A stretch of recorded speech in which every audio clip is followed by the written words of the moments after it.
Hi అండి, hello, welcome back to Rishi designs and cooking. అందరూ ఎలా ఉన్నారు? నేనైతే చాలా బాగున్నాను. మీ అందరూ కూడా బాగుండాలని కోరుకుంటూ ఈ వీడియో అనేది స్టార్ట్ చేస్తున్నాను. ఇప్పుడు వచ్చేసి మనం కడా బ్యాంగిల్ మేకింగ్ చూద్దాము. ఇలాంటి మంచి మంచి వీడియోస్ కనుక మన ఛానల్లో రావాలని మీరు కోరుకున్నట్లయితే లైక్ చేయండి, షేర్ చేయండి, సబ్స్క్రైబ్ చేయండి, పక్కనే ఉన్న బెల్ ఐకాన్ని క్లిక్ చేయండి. సో ఈ బ్యాంగిల్ ఎండ్ వరకు చూసి బ్యాంగిల్ ఎలా ఉందో కూడా నాకు కామెంట్ పెట్టడం మర్చిపోకండి. ఇప్పుడు వచ్చేసి బ్యాంగిల్కి స్టిక్ చేసుకోవడానికి ఫ్లవర్స్ అనేది తయారు చేసుకుందాము. ఏదైనా ఒక ప్లాస్టిక్ షీట్ని తీసుకొని దానికి గ్లూ అనేది నేను చూపించే విధంగా అప్లై చేసి దానికి డ్రాప్ షేప్ కుందన్స్ని స్టిక్ చేసుకున్నాను. నేనైతే ఇలా గ్లూ అప్లై చేసి రౌండ్గా డ్రాప్ షేప్ కుందన్స్ని స్టిక్ చేసుకున్నాను అనమాట. నేను చూపించే విధంగా స్టిక్ చేసుకోండి. స్టిక్ చేసుకున్నాక ఫస్ట్ ఫ్లవర్స్ ఎన్ని పడతాయో అన్నీ వైట్ కలర్ డ్రాప్ షేప్ కుందన్స్ని స్టిక్ చేసుకోండి. తర్వాత ఇవి ఒక హాఫ్ అన్ అవర్ ఆరాక తర్వాత రెడ్ కలర్ స్టిక్ చేసుకోండి. ఎమ్మటే మనం పైన రెడ్ కలర్ కుందన్స్, గ్రీన్ కలర్ కుందన్స్ పెట్టుకుంటున్నాం కదా, ఎమ్మటే పెడితే కిందవి జరుగుతూ ఉంటే ఫ్లవర్ నీట్గా రాదనమాట. అందుకే ఆరాక రెడ్ కలర్ స్టిక్ చేసుకోండి. ఒకటి రెడ్, ఒకటి గ్రీన్ స్టిక్ చేసుకోండి. తర్వాత మిడిల్లో వచ్చేసి రౌండ్ షేప్ 3mm కుందను, గ్రీన్ పెట్టుకున్న దానికేమో రెడ్ పెట్టుకున్న దానికేమో గ్రీను, ఇలా స్టిక్ చేసుకోండి. ఇలా నేను బ్యాంగిల్కి వచ్చేసి 10 ఫ్లవర్స్ తయారు చేసుకున్నాను అనమాట. ఇవి వచ్చేసి ఫ్లవర్స్ 1 డే ఆరనివ్వాలి. మనకి ఎక్కడన్నా గమ్ము ఎక్స్ట్రా ఉంటే ఇలా సిజర్తో కట్ చేసేసేయండి, నీట్గా ఉంటుంది ఫ్లవర్ అనేది. 1 డే ఫ్లవర్ ఆరాకే ఇలా నేను చూపించే విధంగా చాక్తో ఇలా లేపితే ఫ్లవర్ అనేది వచ్చేస్తుంది అనమాట. లేకపోతే మనకి ఫ్లవర్ షేప్ అనేది ఎమ్మటే మనం పెట్టాక తీసేస్తే ఫ్లవర్ షేప్ అనేది రాదనమాట. చూసారు కదా, నేను తయారు చేసుకున్న ఫ్లవర్స్ ఎంతో నీట్గా వచ్చాయి.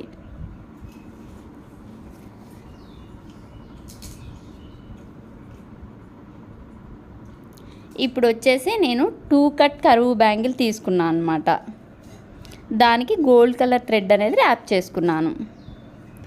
ఇలా నేను చూపించే విధంగా గ్లూ అనేది కొంచెం ఎక్కువగా పెట్టుకోవాలి. గ్లూ అనేది పెట్టుకున్నాక మనము ఈ తయారు చేసుకున్న ఫ్లవర్ని అక్కడ స్టిక్ చేసుకోవాలన్నమాట.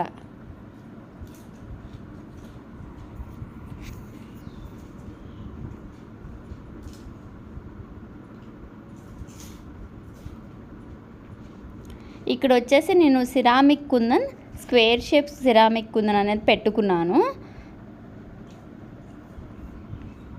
తర్వాత మళ్ళీ మిడిల్లో స్క్వేర్ షేప్ సిరామిక్ కుందన్ పెట్టుకొని మిడిల్లో తర్వాత మళ్ళీ నేను ఇక్కడ వచ్చేసి ఇంకో ఫ్లవర్ని స్టిక్ చేసుకున్నాను. అక్కడ వచ్చేసి సిరామిక్ కుందన్ పెట్టా కదా, అది అంతగా మ్యాచ్ అయినట్టు లేదు ఈ ఫ్లవర్స్కి. అందుకే మళ్ళీ నేను తీసేసి స్క్వేర్ షేప్ రెడ్ కలర్ కుందన్ని స్టిక్ చేసుకున్నాను అనమాట.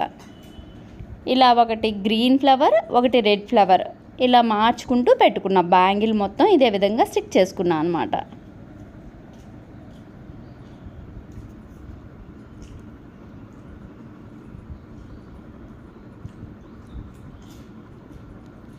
మనం ఈ ఫ్లవర్ స్టిక్ చేసుకునేటప్పుడే ఇక్కడ కుందన్ని మిడిల్లో కుందన్ స్టిక్ చేస్తున్నాం కదా, ఆ స్టిక్ చేయటానికి వీలుగా ఫ్లవర్ని పెట్టుకోవాలన్నమాట.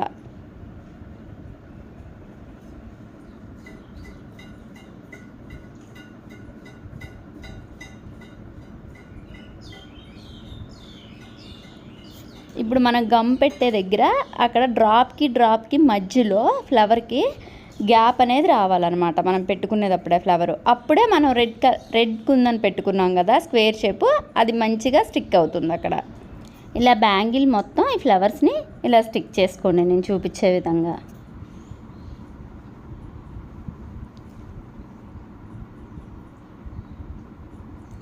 ఇలా స్టిక్ చేసుకున్నాక ఇక్కడ గ్యాప్ వచ్చింది కదా, ఇక్కడ 2 ఫ్లవర్స్ పట్టవన్నమాట. 1 ఫ్లవర్కేమో గ్యాప్ అనేది కొంచెం ఎక్కువగా ఉంటుంది, కొంచెం మిగులుతుంది.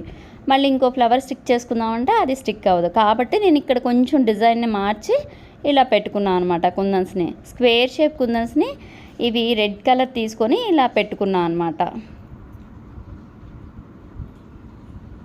ఇలా 4 కుందన్స్ పెట్టా కదా, 4 కుందన్స్ పెడితే కూడా ఆ ఫ్లవర్ అనేది అక్కడ స్టిక్ అవ్వట్లేదు. అందుకే మళ్ళీ నేను 3 ఉంచి ఆ 4 కుందన్ పెట్టా కదా, ఆ కుందన్ని తీసేసాను అనమాట. తీసేసి వీటికి మిడిల్లో అటు ఇటుకి మిడిల్లో వచ్చేసి ఈ ఫ్లవర్ని స్టిక్ చేసుకున్నాను. చేసుకున్నాక ఇక్కడ మనం square shape kundan red colour పెట్టాం కదా ఫ్లవర్కి మిడిల్లో, అక్కడ వచ్చేసి అటు ఇటు గ్రీన్ కలర్ స్క్వేర్ షేప్ కుందన్స్ని స్టిక్ చేసుకున్నాను అనమాట. బ్యాంగిల్ మొత్తం ఇదే విధంగా స్టిక్ చేసుకున్నాను.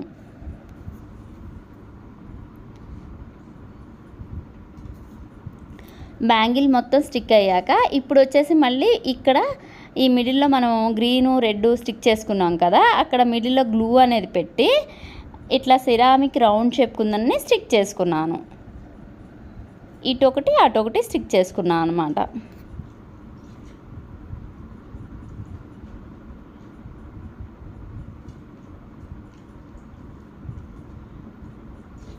ఇలాంటి మంచి మంచి వీడియోస్ కనుక మన ఛానల్లో రావాలని మీరు కోరుకున్నట్టయితే లైక్ చేయండి, షేర్ చేయండి, సబ్స్క్రైబ్ చేయండి, పక్కనే ఉన్న బెల్ ఐకాన్ క్లిక్ చేయండి. సో ఈ బ్యాంగిల్ ఎలా ఉందో కూడా నాకు కామెంట్ పెట్టడం మర్చిపోకండి.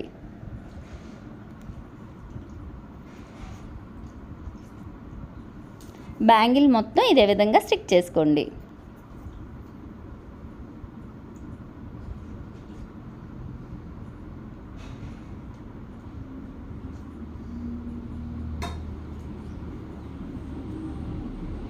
ఇక్కడ కూడా సిరామిక్ కుందన్నే స్టిక్ చేసుకున్నాను అనమాట. ఇక్కడ 3 కుందన్స్ స్టిక్ చేసుకున్నాం కదా, స్క్వేర్ షేప్ రెడ్ కలర్ కుందన్స్, అక్కడ కూడా నేను సిరామిక్ కుందన్ స్టిక్ చేసుకున్నాను. చూసారు కదా ఎంతో బాగా వచ్చింది ఈ బ్యాంగిల్, కడా బ్యాంగిల్ అనేది. మీరు కూడా ఒకసారి ట్రై చేసి మీకు ఎలా వచ్చిందో కూడా నాకు కామెంట్ పెట్టడం మర్చిపోకండి. ఇలాంటి మంచి మంచి వీడియోస్ కనుక మన ఛానల్లో రావాలని మీరు కోరుకున్నట్లయితే లైక్ చేయండి, షేర్ చేయండి, సబ్స్క్రైబ్ చేయండి, పక్కనే ఉన్న బెల్ ఐకాన్ని క్లిక్ చేయండి. సో ఈ బ్యాంగిల్ ఎలా ఉందో కూడా నాకు కామెంట్ పెట్టడం అనేది మర్చిపోకండి.